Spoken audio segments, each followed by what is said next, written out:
En el nombre del Padre, y del Hijo, y del Espíritu Santo. Amén. Ven, Espíritu Santo, llena los corazones de tus fieles, y enciende en ellos el fuego de tu amor. Envía tu Espíritu, Señor, y todo será recreado, y renovarás la faz de la tierra. Oh Dios, que has instruido los corazones de tus fieles con las luces del Espíritu Santo, danos el gustar de todo lo recto según el mismo Espíritu, y gozar siempre de sus consuelos. Por Cristo nuestro Señor. Amén. Inmaculado Corazón de María, sé la salvación del alma mía.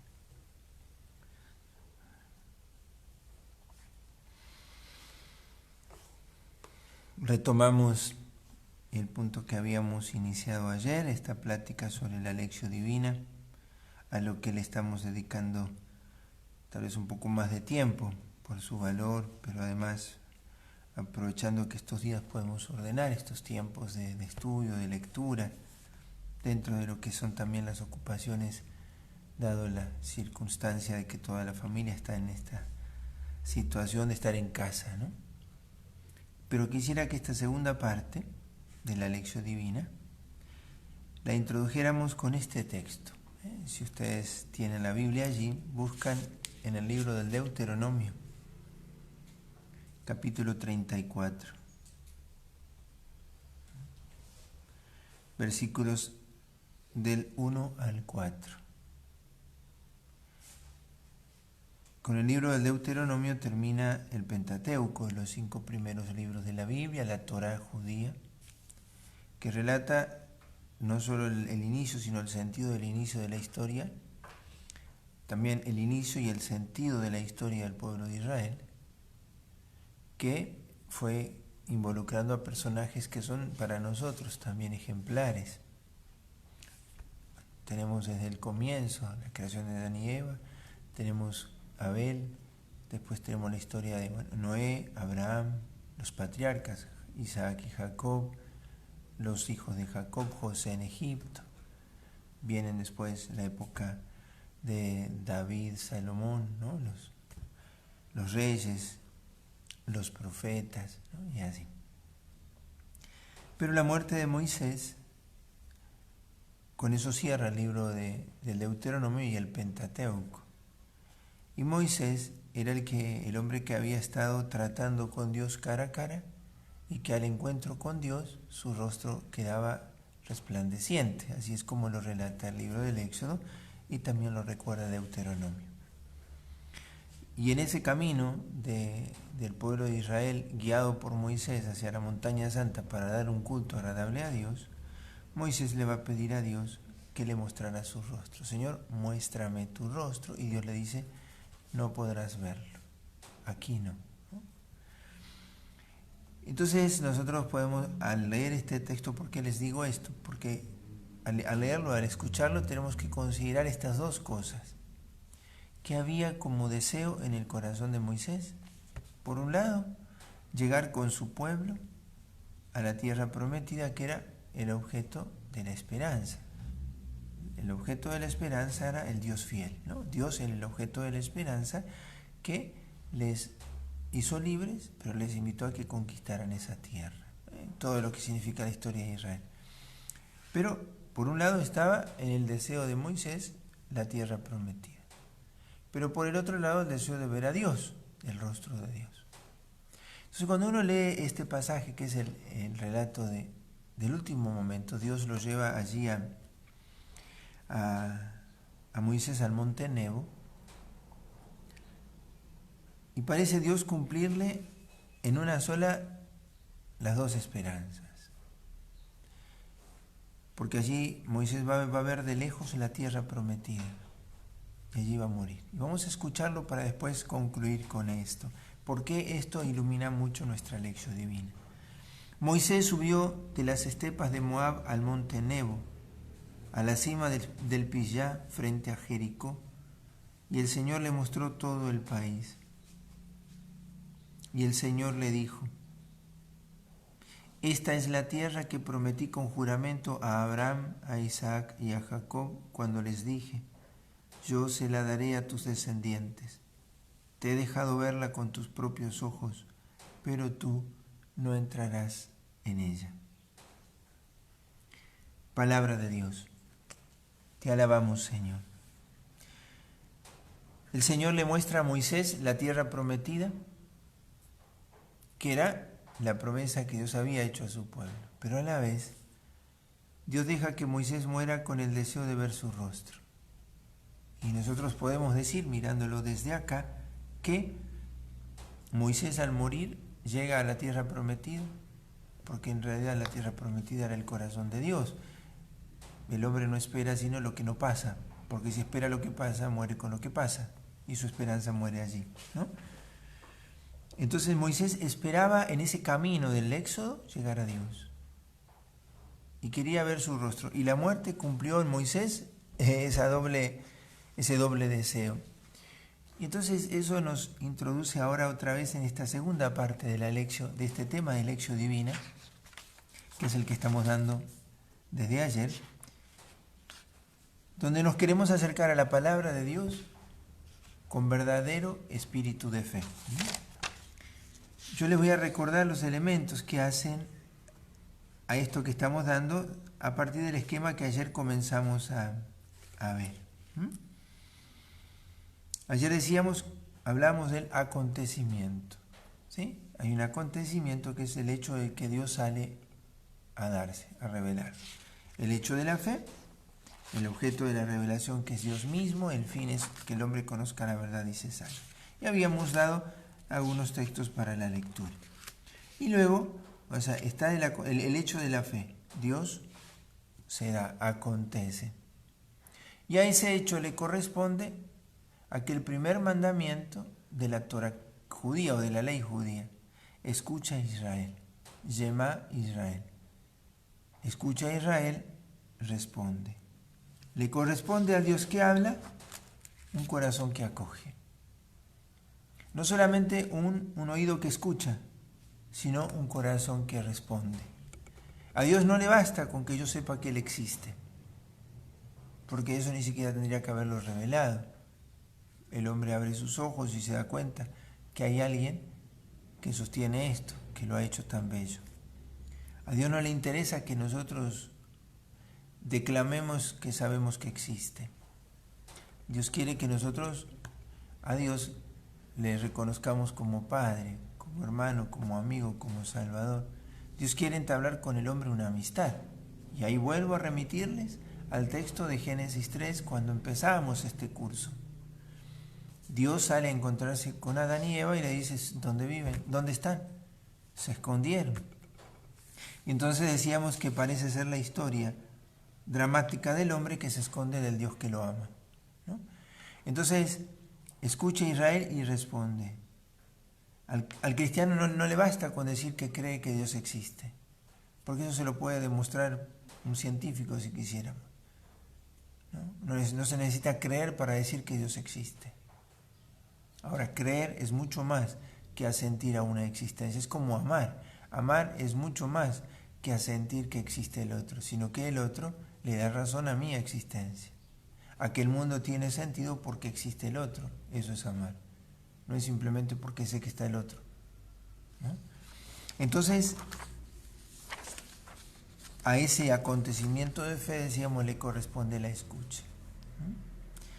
Ese era el segundo punto. Y el tercero, dentro de el punto C, dentro del primero, que es el acontecimiento, para los que están tomando apuntes desde ayer, el hecho de la fe, escucha Israel responde, y ahora obediencia de la fe.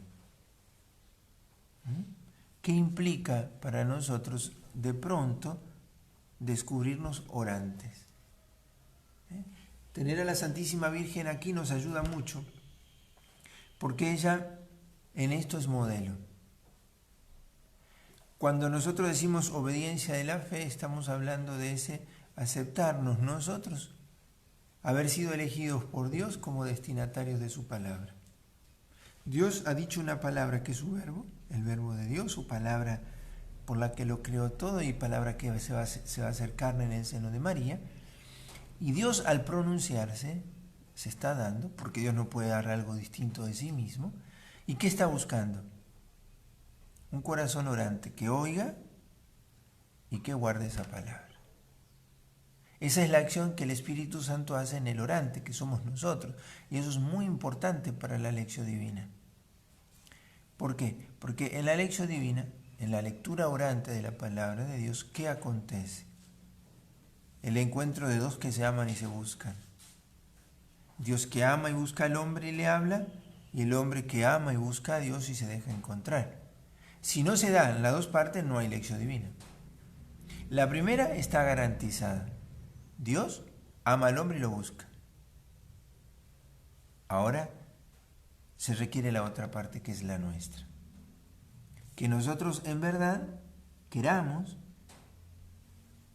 ponernos al alcance de esa luz, de esa voz, de esa palabra. Y eso es la obediencia de la fe. Y aquí tienen unos números del catecismo, el número 142 al 144.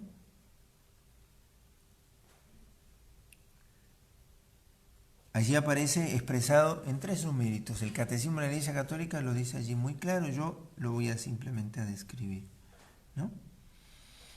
Y podemos usar alguna imagen. Creer es obedecer.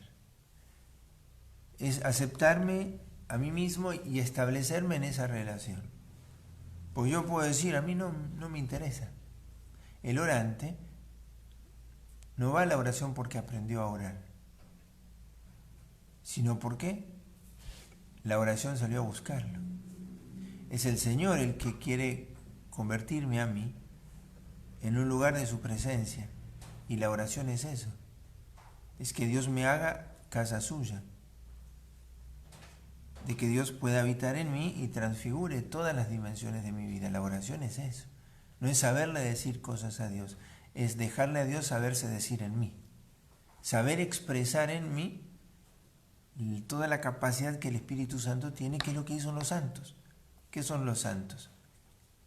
Hombres orantes, en los que Dios se lució, en los que Dios pudo ser Dios totalmente. Entonces la obediencia de la fe tiene que ver con esto. Entonces, recordar aquello de la casa sobre roca, por ejemplo. Es una experiencia de la casa que se sostiene sobre una verdad que no se muda, ¿no? La fe es eso. O sea, mi certeza es que Dios me ama. Y eso es una roca. En la vida de oración vamos a tener experiencias muy duras, donde vamos a sentir que Dios no nos escucha, que no sabemos orar. Ya lo hemos dicho a esto, ¿no? Pero la obediencia de la fe es saber estar plantado sobre roca aunque vengan todas las tormentas. O la barca. El evangelio que ayer se proclamó en la hora santa que el Papa nos invitaba a tener. O sea, la certeza de que Dios está en la barca. Arrecian las tormentas, y muy fuertes, pero ninguna sobrepasa la gracia y la misericordia y la divina providencia. Entonces, la obediencia de la fe en el orante, cuando a nosotros se nos invita a ser obedientes en la fe, en la oración, es tomar la palabra y decir a Dios, aquí estoy. Cuando después expliquemos los pasos de la lección, vamos a ver cómo esto es el previo, el paso que se llama la Stasio, que es el paso previo. Yo le tengo que decir a Dios, aquí estoy. ¿De qué manera? Tomo en mi mano su palabra, la beso, la venero. Porque Dios tuvo la delicadeza no solo de hablarme, sino de dejar un testimonio de lo que me ha dicho, de lo que me ha dicho y de lo que hizo a mi favor. Entonces, obedecer en la fe es decir a Dios, aquí estoy.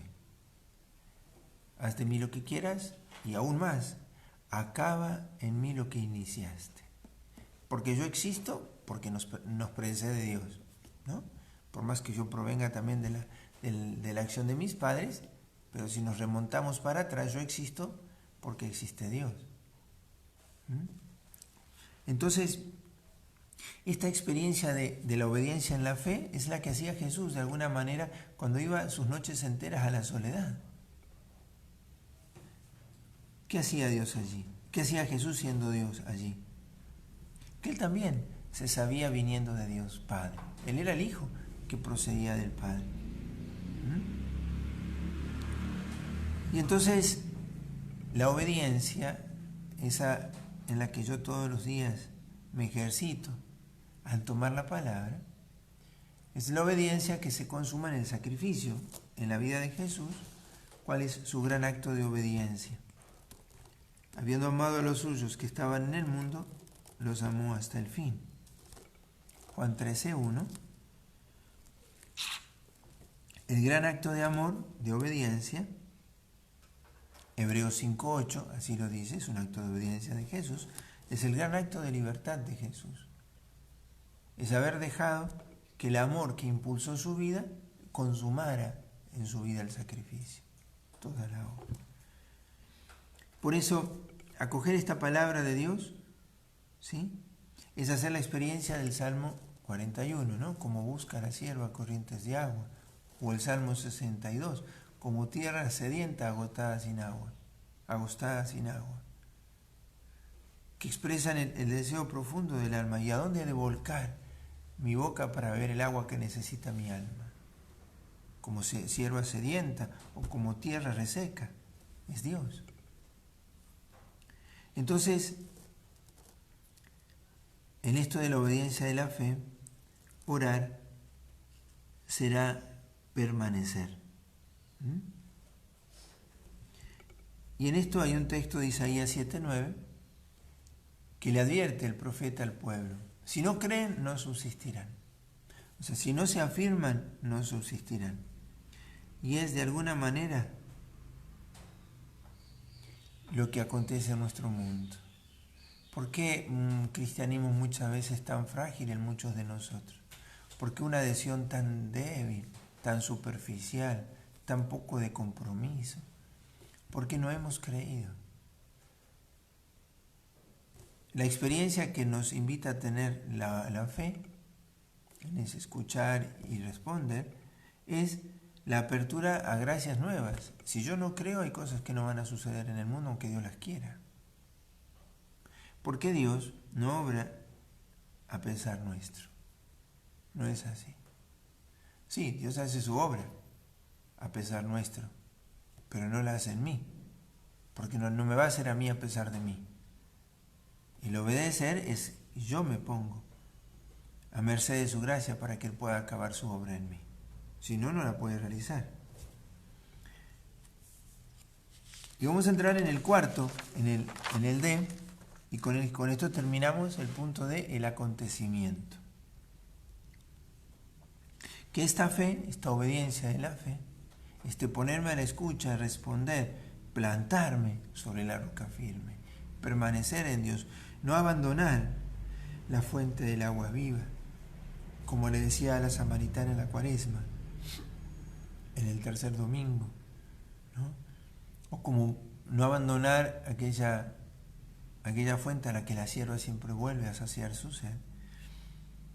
La fe de la iglesia es el punto D. Este acontecimiento no me fue dado a mí personalmente. Por eso aquellos que dicen yo creo en Dios pero no en la iglesia, no creen en el Dios de Jesucristo, sino ¿quién te ha revelado a Jesucristo? ¿Quién te lo ha hecho conocer? ¿Quién te ha servido el alimento? ¿Quién te dice que esto que rezas es palabra de Dios? ¿No? Es la iglesia. Es una revelación a un pueblo. Por eso Cristo jamás será sin su iglesia.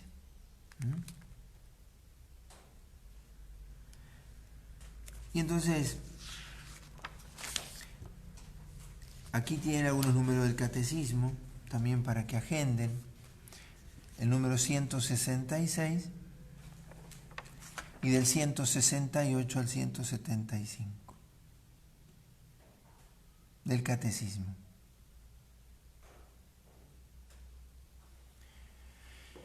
Y entonces nosotros decimos que creer, es decir, creemos.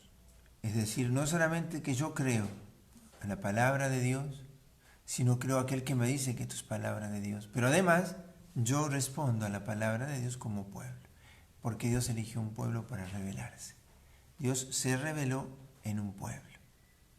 Y es en un pueblo donde el Señor quiere que yo también le responda. Entonces, el primer punto es el acontecimiento, ¿sí?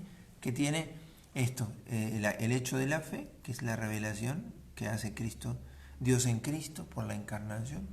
La respuesta nuestra es la escucha, que es esta disposición a acoger para responder. Ahí ha de darse la obediencia, que es un permanecer, y esto se vive en la iglesia.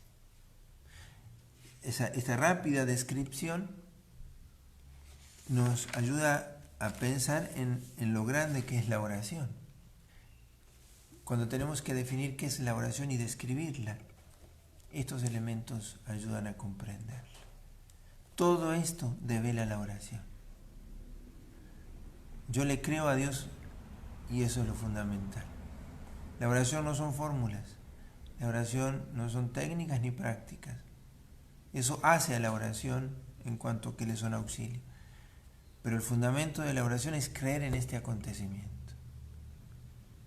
De que Dios me ama y me busca, me desea. ¿Cómo se empieza a dar la otra parte de la oración que es la mía? Cuando yo a Dios lo amo y lo busco y me dejo encontrar. Entonces la lección divina será esto.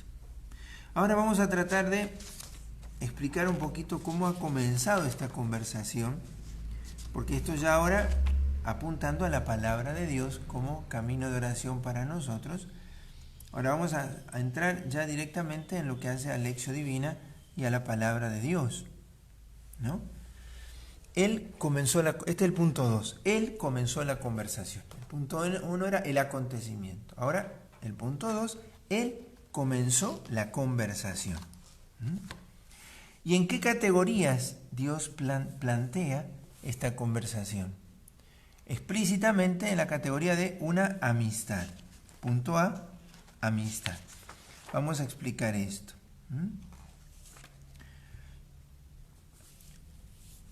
Y en esto van a tener mucha paciencia porque aquí hay buena cantidad de textos bíblicos. Pero sin apurarnos vamos a aprovecharlos.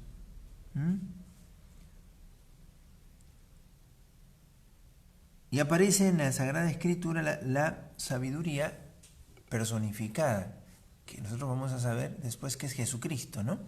Pero en el Antiguo Testamento aparece la sabiduría personificada. Aquí les doy una cita, Proverbios 1:20 y Proverbios 8 del 1 al 13.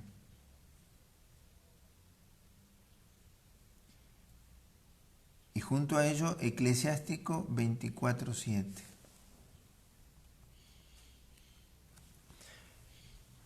Y entonces, vamos a leer uno de estos pasajes porque a nosotros nos ayuda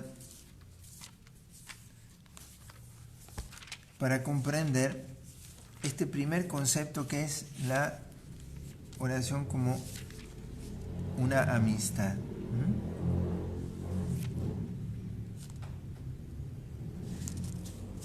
Eclesiástico 24:7. Entre todos ellos busqué un lugar de reposo. Me pregunté en qué herencia podría residir. Estas son palabras de la sabiduría, ¿no? Entre todos ellos busqué dónde descansar. Y Proverbios 1:20 es que Él me pasea entre los hombres. ¿Por qué usamos estas imágenes y por qué bueno es buscarlo, leerlos y detenernos sobre ellos? Porque eso a nosotros nos ayuda a poder ir dejando que la palabra de Dios haga permeable nuestra alma y no tanto nuestra inteligencia. Hay muchas cosas que nosotros sabemos de Dios, pero a Dios no lo sabe, sino solamente el que lo trata. La amistad es un trato de dos que se buscan, que se van conociendo. Yo no puedo conocer a mi amigo por un manual. No hay aplicación para ser amigos. Entonces la amistad es esta cercanía que Dios quiere tener con nosotros. Y hay más citas, Proverbios 9 del 1 al 6. No solo que salió a buscarme, a pasearse y a buscar dónde descansar, sino que Él preparó una casa y una fiesta. Proverbios 9, del 1 al 6, Juan 1, 14, Juan 7, 37. ¿Cómo le llama Jesús en el Evangelio a los amigos suyos? Amigos del esposo. Los llama amigos, ¿no? Mateo 9, 15. Y a esos amigos los hace testigos privilegiados, testigos exclusivos de un montón de los momentos de su vida, ¿no? Y entonces el documento, la Dei Verbum, que ya la nombrábamos ayer, del Concilio Vaticano II, Dei Verbum, en el número 2, señala que la revelación de Dios se plantea como una conversación. Dios no se revela dándonos un archivo en Word, para abrirlo y ver lo que dice. No. El revelarse de Dios es una conversación. Y quien acepta la conversación va develando el contenido de la revelación, que es una persona. Por eso los santos se les llama amigos de Dios, no porque sabían decir muchas cosas de Dios, sino porque lo trataron a Dios. Y el trato con Dios les permitía ir conociéndolo más a Dios. Se iba develando la realidad de Dios en esa amistad. Y entonces, 3, ese número 2 del Dei Verbum nos regala 3 textos con los cuales podemos considerar esto que acabamos de decir, el tema de la amistad, la cercanía y la conversación, como la quiere describir a la revelación, ¿no? Son 3 textos que pone. Uno es Éxodo 33, 11. El Señor hablaba con Moisés cara a cara, lo mismo que un hombre habla con su amigo.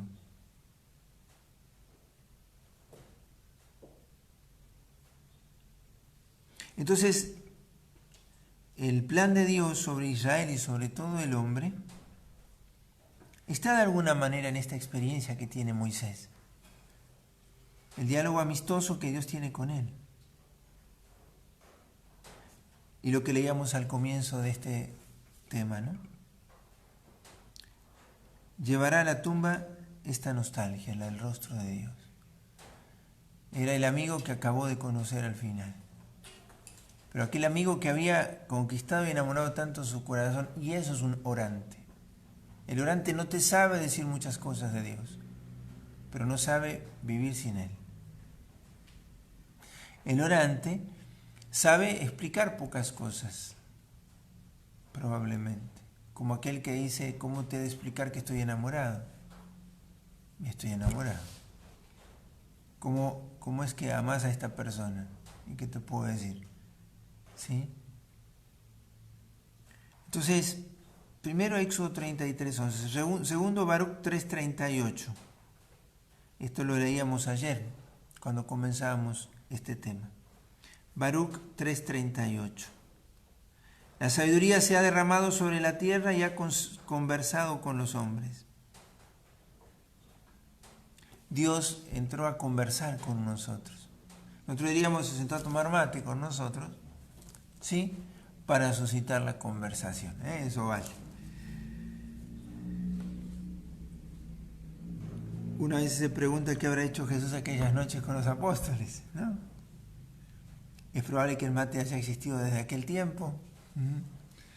Cosa tan valiosa no podía estar ausente.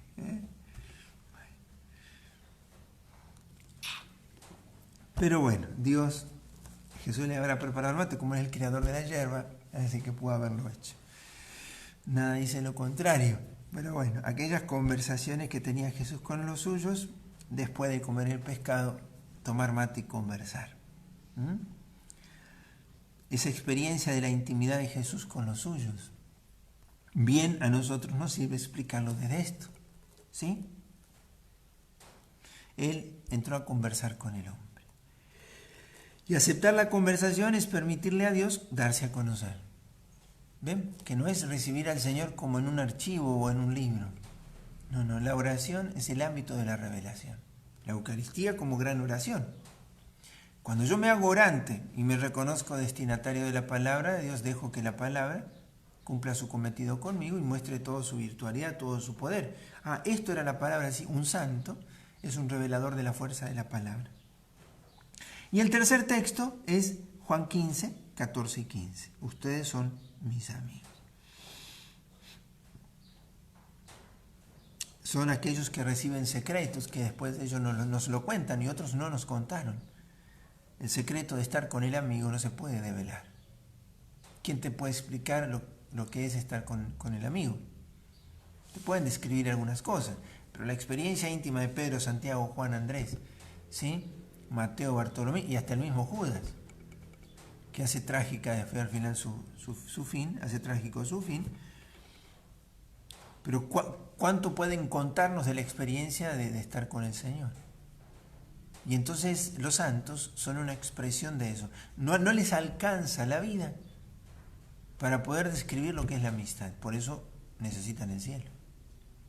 Por eso para nosotros, que a veces nos cuesta caminar en la oración, ¿por qué? Porque nos cuesta entender que Dios no siempre responde a mis gustos. Tenemos que saber, como los apóstoles, permitirnos pasar por las tormentas, por la oscuridad, por la confesión de nuestra traición, como Pedro. Pero siempre buscar el rostro de Dios, como una sierva sedienta o como tierra sedienta acostada sin agua. Por eso, esta es una certeza para nosotros. Dios es un Dios que habla. Va a decir San Juan de la Cruz, habló en silencio y en silencio ha de ser oído. ¿Sí? Podríamos decir que Jesús cuando muere desciende a la muerte. Cuando dice descendió a los infiernos, el credo dice descendió al reino de la muerte. ¿Sí? ¿Qué quiere decir eso? Jesús fue a decir una palabra, la que le dijo a Lázaro aquí, Lázaro, levántate, sal, ¿no? Le va a decir a Adán y a todos los hombres justos del Antiguo Testamento, despierta, tú que duermes, despierta. Esa será la palabra que nosotros escucharemos en la hora final, en la resurrección final. Cristo descenderá en su gloria, resucitaremos para el cielo o para el infierno, pero todos escucharemos el grito, despierta. El diálogo será al final la entrada, ¿no? En la gloria es lo que deseamos por lo menos, ¿no? Entonces el hombre es el único que puede darle a Dios este gusto, si es que podríamos hablar con ese atrevimiento. Dios es el hombre es el único que puede darle a Dios el gusto de poder tener con quien dialogar. El ángel no lo puede hacer, los otros seres no lo pueden hacer. Entonces le vemos a Dios que está deseoso de encontrar orantes. Leíamos uno de estos días el Salmo 18, el cielo proclama la gloria de Dios y el firmamento pregona la obra de sus manos. El día al día le pasa el mensaje, la noche se lo murmura. Sin que hablen, sin que pronuncien, sin que resuene su voz, a toda la tierra alcanza su pregón y hasta los límites del orbe su lenguaje. ¿Qué? ¿Los cielos hablan? ¿Los astros? No, ellos no hablan. Es un salmo que habla de modo figurado. ¿Quién puede cantar las maravillas de la creación? El hombre, que es el interlocutor, es el intérprete del lenguaje de Dios. El hombre, el que puede decir qué grande es Dios, qué maravilla, qué esplendor en las cosas que ha creado. Entonces el hombre se convierte de alguna manera, el orante es el intérprete de Dios, es el que en verdad le va a entender a Dios. ¿Por qué? Porque ha aceptado entrar en conversación con Él.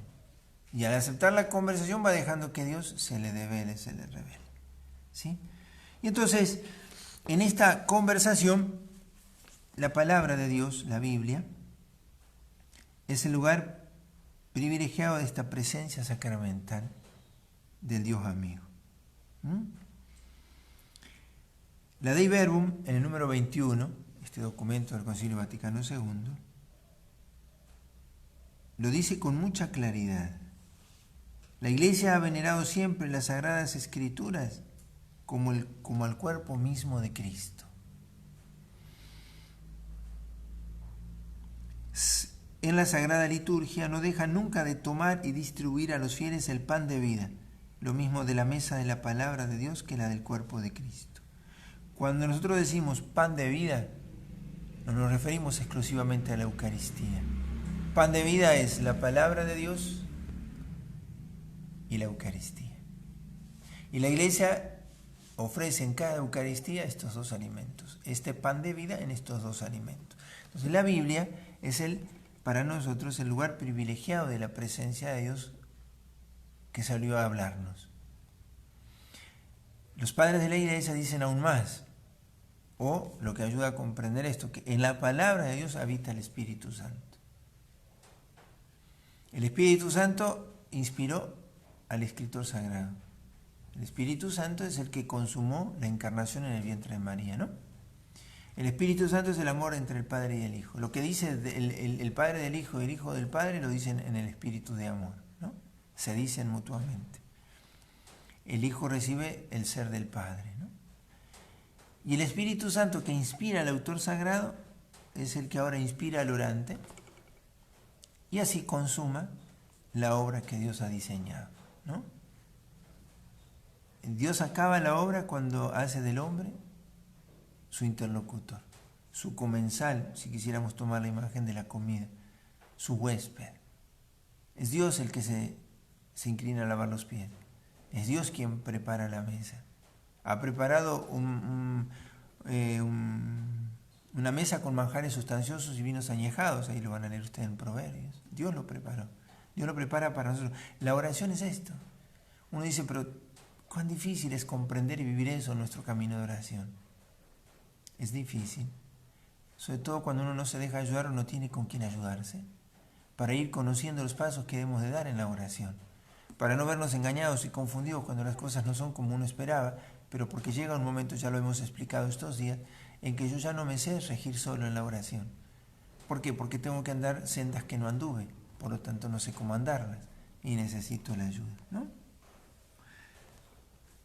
Y entonces, lo que decíamos recién de la Dei Verbum, la Iglesia sirve el pan de la vida, el pan de vida en la mesa de la palabra y del cuerpo de Cristo.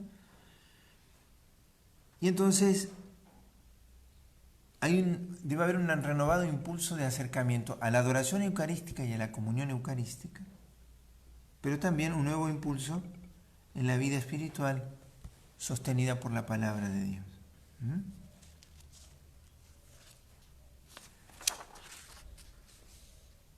Y vamos a poner, esto lo hace San Agustín, no lo hago yo, pero lo cito porque, San Gregorio, él dice, así como nosotros hemos de procurar que ninguna partícula del cuerpo de Cristo caiga y la deshonremos, cuando comulgamos, por eso la patena, por eso hemos de comulgar con tanta delicadeza, dice, no menos debemos procurar que ninguna palabra caiga sin ser acogida. ¿Pensáis vosotros acaso que sea un delito menor tratar con negligencia la palabra de Dios que su cuerpo? ¿No? San Gregorio, ¿no? Un padre de la Iglesia. Entonces la lección divina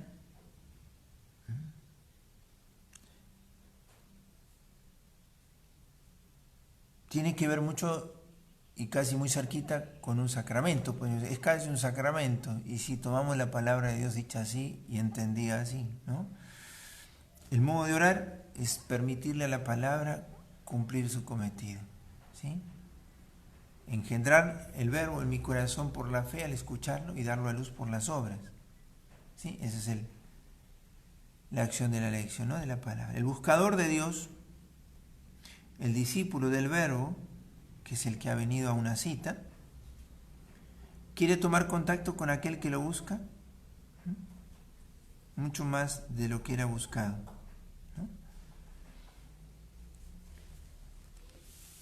Esta experiencia que va haciendo el amigo de descubrirse tan buscado y tan deseado y tan amado. A nosotros nos cuesta creerle a Dios esto, ¿eh? Y lo reconozco que a todos nos cuesta. Nos distraen muchas cosas. No nos es tan fácil vivir de esta convicción de que Dios nos ama, nos desea y nos busca.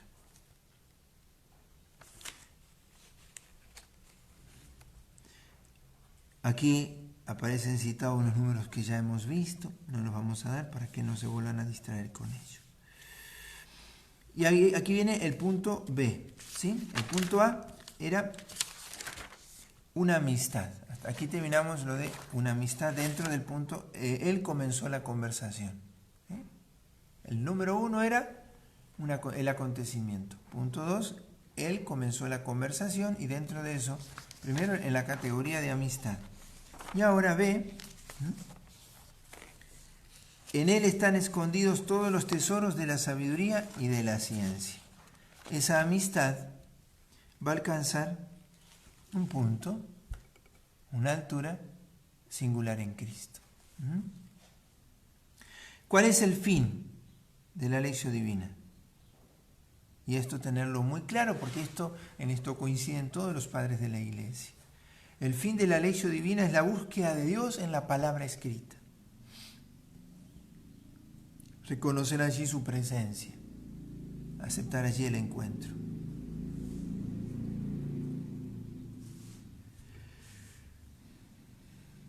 Y entonces es la búsqueda de Dios en su palabra escrita. Y esto es posible porque la Iglesia es la que me da esta palabra, la que me dice que esta es palabra de Dios.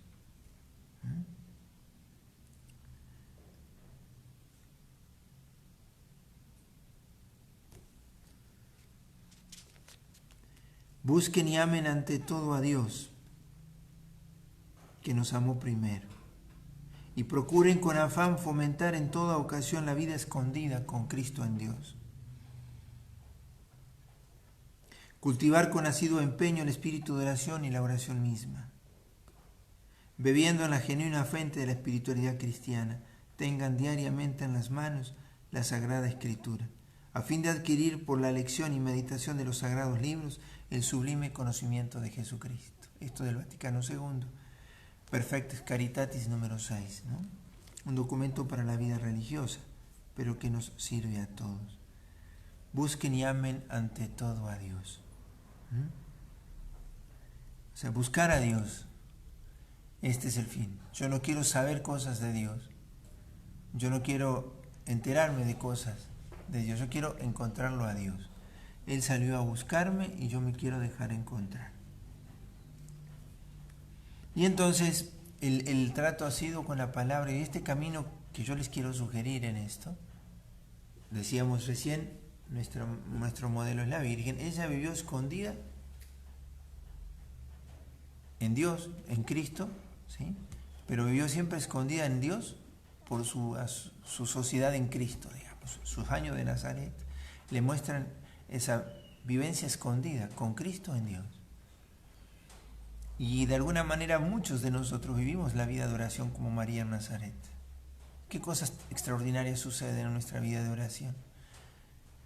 ¿Cuánto nosotros podemos en verdad dedicarle exclusivamente a Dios? Es muy poco frente a lo que le debemos dedicar a Dios en la vida ordinaria, en lo cotidiano. Y cuán importante es guardarme y darme ese tiempo diario para que la palabra de Dios encuentre el espacio y la acogida, para que después ella misma haga su historia en mi corazón.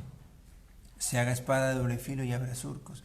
Se haga semilla y fecunde mi tierra. Se haga lluvia y la prepare. Se haga levadura y fermente mi masa. Se haga sal y le dé sabor a mi vida. Por eso la práctica habitual de la lección ayuda mucho a que uno devenga en Dios. O sea, que el Señor vaya mudando mis deseos, mis pensamientos, la raíz de mis obras. Ya lo decíamos ayer. Así como el tratar mucho las cosas del mundo moldean el corazón para que tenga deseos de mundo, el tratar las cosas de Dios diariamente le van dando a mi alma el vivir en un universo distinto de pensamientos, de principios, de decisiones. Pero hay que animarse a no abandonar nunca la Sagrada Escritura, y ellas nos conducen a la Eucaristía. La palabra de Dios sin la Eucaristía está atrofiada, porque Cristo quiere que lo comamos. En eso no debemos darlo, pero la primera comida que va haciéndonos degustar y desear a Dios es la palabra. Los griegos, donde aquella tradición cristiana, espiritual, de los monjes de los primeros siglos, de la vida religiosa y la vida cristiana de los primeros siglos, ellos decían que la oración con la palabra devenía en un nombre de Dios. O sea, este es un nombre de Dios, un nombre entero. Es el que tiene interiormente como el aroma de Dios. Exhala con su palabra, con su modo de ser. Es un hombre noble, lo que nosotros llamaríamos una persona amable. Nosotros le damos un carácter a esa palabra. Amable le decimos al hombre de buenos modales, pero en realidad la persona amable es aquella persona que te enamora, que es amable, que tiene ese no sé qué que le hace tan bella. Y no solo por los modales, porque uno podría vestirse de buenos modales, pero no ser amable. Expresa con su sola presencia ya cambia, ya condiciona a todos los que estamos. Es una persona digna de ser admirada, respetada, y no es porque hable mucho ni porque sepa hablar mucho, es amable. Esa persona de Dios es la persona que deviene en Dios, digamos, que acaba siendo hombre de Dios. Su fundamento está en la oración. Al comienzo de la vida cristiana, ya por el siglo III, IV, una gran eclosión en cuanto a la vida monástica, la vida religiosa. Llegaron a ver en algunas comunidades, era la vida ermitaña, ¿no es cierto? Ya después se va a fundar los monasterios, pero la vida, los cenobios, que eran religiosos que vivían cerca, ermitaños que vivían cerca. La primera vida religiosa, la de los ermitaños, hombres y algunas mujeres que se iban solos al desierto, a ser ermitaños, buscando esto, estar a solas con Dios y devenir en Dios, dejar que Dios lo transfigure todo. Llegó a haber en un momento, en uno de aquellos lugares, hasta 7.000 ermitaños, muchos. Después se organizó en la tradición de la iglesia, en cenobios, eran comunidades más pequeñas, que eran grandes igual, 500, 600 o 700, que vivían cerca para cuidarse entre ellos y sostenerse, porque también materialmente debían sostenerse, vivían solo de lo que ellos producían, las pequeñas cosas que hacían manuales. Pero ¿qué pasaba? En aquellos ámbitos se suscitaba la existencia de los tares, de los maestros, ¿no?, que eran a quienes acudían las personas a buscar consejos espirituales. ¿Por qué? Porque eran hombres de Dios. De ahí nacen los dichos de los padres del desierto, que los hay muchos, ¿no? Bueno, tiene que ver con esto. ¿Y cuál era el nombre que le daban ellos? Teóforo, portador de Dios. Teóforo, portador de Dios, ese era el nombre que le daban a los hombres de Dios. A los hombres no porque eran religiosos. El hombre de Dios no es porque es religioso.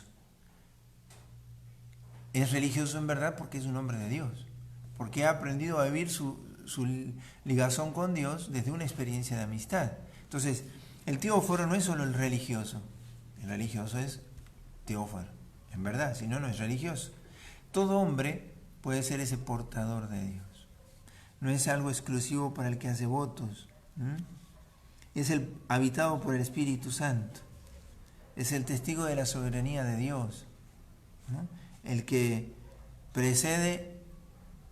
el que precede siempre el amor de Dios, ¿no?, prima el amor de Dios. Es el contacto cotidiano con la palabra de Dios, con el designio de Dios, el que lo va haciendo así. Y es un hombre sensible a la presencia de Dios y a la inspiración de Dios. Entonces, bueno, esto, en este punto que estamos viendo en él están escondidos todos los tesoros de la sabiduría y de la ciencia. Colosenses 2:3, si quieren lo buscan allí también. En él están escondidos todos los tesoros de la sabiduría y de la ciencia. Esta es la certeza que tiene que llevarnos. Es lo que lleva al hombre de Dios. ¿Qué significa el nombre de Jesús? Dios salva. Entonces, este acercamiento, este llegarme a Jesús, es acercarme al acontecimiento salvador. Y la lección divina, que tiene como objeto apropiarme del texto para que el texto me apropie a mí, o sea, para que la realidad me apropie a mí, yo hacerme hombre de Dios, se sintetiza en la experiencia de lo que se llama, en la lección divina, ruminatio. De ser capaz de, habiendo escuchado con atención y guardado con la memoria, la memorización, la meditación, rumiar. La síntesis es Jesús. El nombre de Jesús es la síntesis de toda lección. ¿Por qué? Porque en Cristo Dios me está salvando. Entonces la síntesis de la lección no es saber mucho de Dios, sino ser simple, la vida espiritual alrededor de ese nombre del Señor que día y noche se susurra en el alma. Es la oración continua que los mismos padres del desierto o en la tradición oriental se enseña mucho, que es la oración del corazón. Por eso Jesús es el nombre que resume todas las sagradas escrituras. Debo conservarla en mi corazón.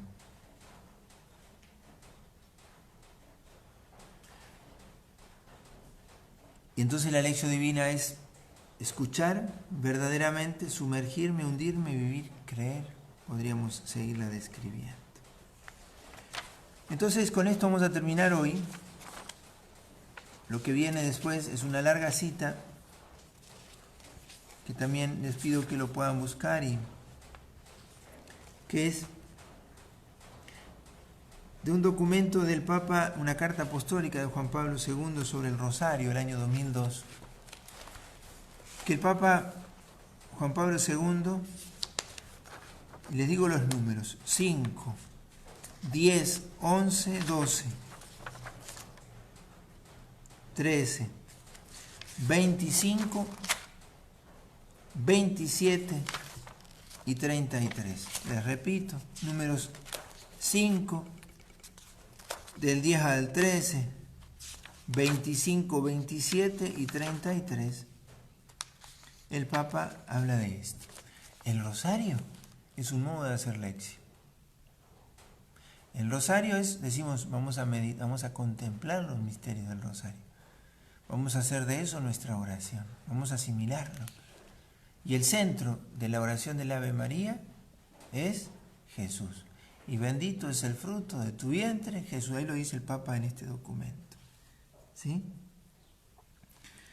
Entonces, poder nosotros ya, Dios mediante, cuando retomemos esto el lunes, tendremos que retomarlo. No hemos alcanzado a verlo. Todo esto es el fundamento de la lección. Muy escuetamente, pero es un fundamento de la lección. Vamos a explicar la lección en sus pasos. Vamos a aprender a hacerla. Esta noche vamos a hacer una práctica, los que quieran, ya lo hemos hecho, pero hoy a las 9 de la noche vamos a exponer el Santísimo y vamos primero a rezar el Santo Vía Crucis. Vamos a hacerlo delante del Santísimo en este quinto domingo de Cuaresma, en el que el Evangelio que se nos propone es de la resurrección de Lázaro. Para después vamos a hacer una lección, que yo la voy a publicar ahora nomás, inmediatamente, en este mismo muro. Y lo vamos a publicar también en Instagram, sí, vamos a ponerlo allí. La lección escrita, que da los elementos para introducirnos en la comprensión del sentido del texto, para después orar con él. El que lo quiere ya lo puede bajar, lo puede tener a mano. Esta noche tener la Biblia y un anotador a mano. Y vamos a hacer un ejercicio de lección, ¿sí? Pero sobre todo es animarnos con estos fundamentos a creerle a Dios. O sea, para nosotros es imposible. Por eso Dios tomó la tarea de hacerlo. Se lo queremos confiar. Ahora, Dios no lo va a hacer sin mí. Yo tengo que con perseverancia ir al encuentro suyo y buscar ayuda, dejarme ayudar. Y termino leyendo de dos padres de la Iglesia. Para concluir lo que acabamos de decir, en Cristo están escondidos todos los tesoros de la sabiduría y de la ciencia, del cual no necesitamos saber tanto, sino tenerlo todo. A Él, ¿no? Él es en quien Dios se nos da. Dice San Ireneo, ese Cristo oculto en el campo del mundo es un tesoro escondido en las Escrituras, porque estaba significado por las figuras y parábolas que, humanamente hablando, no podían ser comprendidas antes del cumplimiento de los profetas, es decir, antes de la venida del Señor. y San Jerónimo. Este tesoro donde se encuentran escondidos todos los tesoros de la sabiduría y de la ciencia es o bien el verbo de Dios que parece escondido en la carne de Cristo, o también las santas escrituras en las cuales reposa el conocimiento del Salvador.